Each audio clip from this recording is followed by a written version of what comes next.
ସାଗର ତରାଥି ନଙ୍ଗଲ ଜୁତୁଥିଲେ ପଥରରେ ବାଜଲା ନଙ୍ଗଲର ଲୁହା ସ୍ୱପ୍ନାଦେଶ ଦେଲେ ବାବା ବାଲୁଙ୍କେଶ୍ୱର। ଆମେ କହୁଛୁ ବଲାଙ୍ଗୀର ସହରର ସାଗରପଡ଼ାର ପ୍ରସିଦ୍ଧ ବାବା ବାଲୁଙ୍କେଶ୍ୱରଙ୍କର କାହାଣୀ। ଆପଣ ଦେଖିପାରୁଥିବେ ଆମେ ଇହାଦେ ସେ ମନ୍ଦିରରେ ଅଛୁଁ। ଇନ ବାବା ବାଲୁଙ୍କେଶ୍ୱର ଆବିର୍ଭାବ ହେଇଛନ୍, ଇନ ପୂଜାର୍ଚ୍ଚନା କରାହେଉଛେ, ବହୁତଟେ ମହିମା ରହିଛେ। ଆମର୍ ସାଙ୍ଗେ ପୂଜକ ଅଛନ୍, ତାହାକୁ ପଚରାମା ବାବାଙ୍କର କେନ୍ତାକରି ଆବିର୍ଭାବ ହେଇଥିଲା। ଆଜ୍ଞା ଆପଣଙ୍କୁ ସ୍ୱାଗତ କରୁଛୁ ଆମର କାର୍ଯ୍ୟକ୍ରମକେ। ଇ ଯେନ୍ ବାବାଙ୍କର ଆବିର୍ଭାବ କେନ୍ତାକରି ହେଇଥିଲେ, କେତେ ବର୍ଷ ହେଲା ପୂଜା ପାଉଛନ୍? ମୋର ଜାଣିବାରେ ବାଲୁଙ୍କେଶ୍ୱର ମହାଦେବ ଈଶ୍ୱର ମିଶ୍ର ବୋଲି ଜଣେ ବ୍ରାହ୍ମଣ, ସେ ଏଠାରେ ନଙ୍ଗଳ ମୁନରେ ସେ ଗୋଟିଏ ପଥରକୁ ଦେଖିଲେ। ଆଉ ସେଟା ଯେତେବେଳେ ସେଟା ଉଫାଡ଼ି ଦେବାର୍କେ ଚେଷ୍ଟା କରିଛନ୍, ସେତେବେଳେ ସେ ରାତ୍ରି ସ୍ୱପ୍ନ ହେଲା ଯେ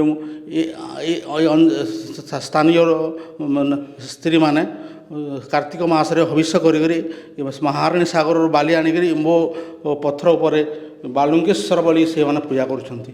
ଆଉ ମୁଁ ତାଙ୍କର ଭକ୍ତିରେ ମୁଁ ବାଲୁଙ୍କେଶ୍ୱର ମହାଦେବ ନାମରେ ଏଠାରେ ଅଛି। ତେଣୁ ସେ ଗରିବ ବ୍ରାହ୍ମଣ, ତ ସେ ନିଜେ ଭିକ୍ଷା କରି ଲୋକମାନଙ୍କ ଠାରୁ ଆର୍ଥିକ ସାହାଯ୍ୟ ନେଇକରି ଏଠାରେ ବାଲୁଙ୍କେଶ୍ୱର ମନ୍ଦିର ପଡ଼ାମାନଙ୍କର ଅନୁକୂଲ୍ୟରେ ନିର୍ମାଣ କରିଥିଲେ। ତ ଦେଖୁନ୍ ଯାହା ଆଜ୍ଞା କହୁଥିଲେ ଯେ ଇନ ଯେନ୍ ମହାରାଣୀ ସାଗର ରହିଛେ, ସେ ସାଗରର ତରାଥି କାର୍ତ୍ତିକ ମାସରେ ବାଲୁକା ସ୍ଥାପନ କରିକିରି ଭଗବାନଙ୍କର ଇନ ପୂଜାର୍ଚ୍ଚନା କରାହେଉଥିଲା।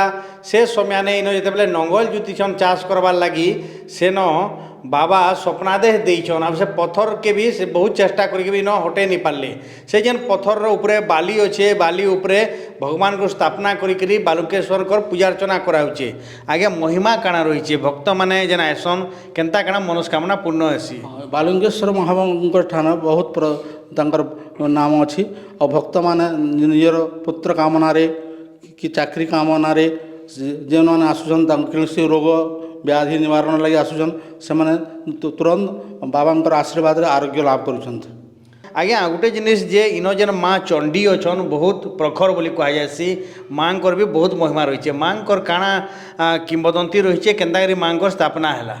ହଁ ଆଜ୍ଞା, ମା ଚଣ୍ଡୀଙ୍କର ଗୋଟେ ଷ୍ଟୋରି ଅଛି, କାହାଣୀ ଅଛି ଯେ ସତ୍ୟ କାହାଣୀ, ଯେନ୍ଟାକି ହୃଷିକେଶ ପୁରୋହିତ ଆସିଷ୍ଟାଣ୍ଟ ଇଞ୍ଜିନିୟର ଥିଲେ। ତାଙ୍କର ପୁତ୍ର ଟିକରପଡ଼ାକେ ପିକନିକ୍ କରି ଯାଇଥିଲେ, ବଣଭୋଜି କରି ଯାଇଥିଲେ।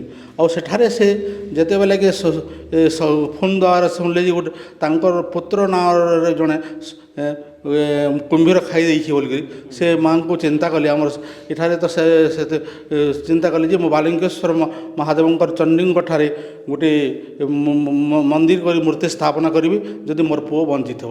ଆଉ ଯେତେବେଳେ ସେ ଟିକରପଡ଼ା ଆସିଛନ୍ତି, ଯେ ସଞ୍ଜୀବ ନାମ ମଧ୍ୟ ଗୋଟେ ଗମ୍ଭୀର ନେଇଯାଇଛି, କିନ୍ତୁ ତାଙ୍କର ପୁତ୍ର ସେଟା ନୁହେଁ, ତାଙ୍କର ପୁତ୍ରଙ୍କର ଗୋଟେ ସାଙ୍ଗଟେ। ସେନୁ ସେ ଆସିକରି ସାଙ୍ଗେ ସାଙ୍ଗେ ଚଣ୍ଡୀ ମନ୍ଦିର ନିର୍ମାଣ କରିକି ମନ୍ଦିର ଦେବୀଙ୍କର ସେ ପୂଜକଙ୍କର ଖଟ ତଳରେ ଯେ ସେ ମାଆଙ୍କର ଗୋଟେ ମୂର୍ତ୍ତିଟି ଥିଲା। ଆଉ ସେ ସ୍ୱପ୍ନାଦେଶ ହେଲା ଯେ ମୁଇଁ ଖଟ ତଳରେ କିଏ ଆଣି କୌଣସି ଗୋଟେ ଭକ୍ତ ହିଁ ଦେଇଥିଲା, ସେଟା ସେ ପୂଜକ ବହି କହିପାରିଲେ ନାହିଁ। ଆଉ ସେ ମୂର୍ତ୍ତିକେ ଆଣିକରି ଛୋଟ ହେଲେ ବି ତାଙ୍କର ପ୍ରତିଭାଙ୍କୁ ଦେଖିକରି ସେ ମୂର୍ତ୍ତିକେ ଆମେ ସ୍ଥାପନ କରିଛୁ।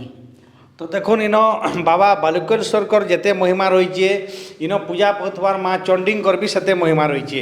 ଇତାର ସାଙ୍ଗେ ସାଙ୍ଗେ ଯଦି କହମା ଶୀତଳ ଷଷ୍ଠୀ ଯାତ୍ରା ବି ଇନ ହେସି। ଆମର ଶୀତଳ ଷଷ୍ଠୀ ଯାତ୍ରା କମିଟିର କର୍ମକର୍ତ୍ତା ବି ଅଛନ୍। ଆଜ୍ଞା ଇନ ତ ବହୁତ ମହିମା ରହିଛେ ବାବାଙ୍କର ମାଙ୍କର ଯାତ୍ରା ଲାଗି କାଣା ପ୍ରସ୍ତୁତି ଚାଲିଛି? দেখুন বলাঙ্গীর সাগরপাড়ার যেন বালুকেশ্বর মন্দির অছে, এ বহুত পুরাতন।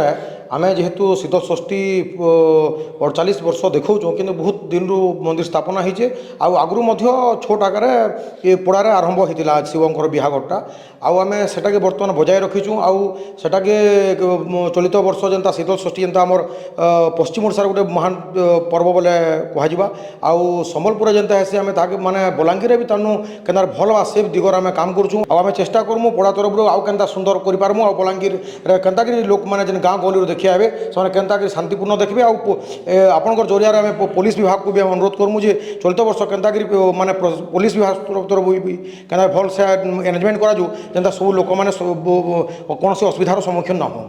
তো দেখুন যাত্রাকে নেইকি বি ସବୁଆଡ଼େ উৎসাহ উদ্দীপনা রয়েছে বাবা বালুকেশ্বরকর বহুত মহিমা রয়েছে ভক্ত মানে আসন মুই ক্যামেরা পার্সন অনুরোধ করমি সে দেখাবে এটা দেখুন আপন লাইভ চিত্র দেখুন আপন বি দর্শন করুন ভগবান করুন ওং ত্রয়ম্বকম যয়ামহি সুগন্ধিম পুষ্টিবর্ধনম উর্বারুকমিব বন্ধনাৎ মৃত্যুর্মুক্ষীয়মামৃতাৎ ওং নমঃ শিবায়। তো ভোলে বাবাঙ্কর শীতল ষষ্ঠী যাত্রা আসুছে সে সময়ানে আপন মানে দর্শন কলে বাবা বালুকেশ্বরকু সাগরপড়ার সর্বপুরাতন বাবা আইন আবির্ভাব হয়েছন তার সঙ্গে সঙ্গে মা চণ্ডী বি পূজা পাউছন আপন মানে বি আসিকি বাবাঙ্কর দর্শনর লাভ নেই পারবে। বଲାଙ୍ଗୀରର କ୍ୟାମେରା ପର୍ସନ ଆଶିଷ କର ସାଙ୍ଗେ ଘଟେଶ୍ୱର ମିଶ୍ର OTV ଫି ଦିନ।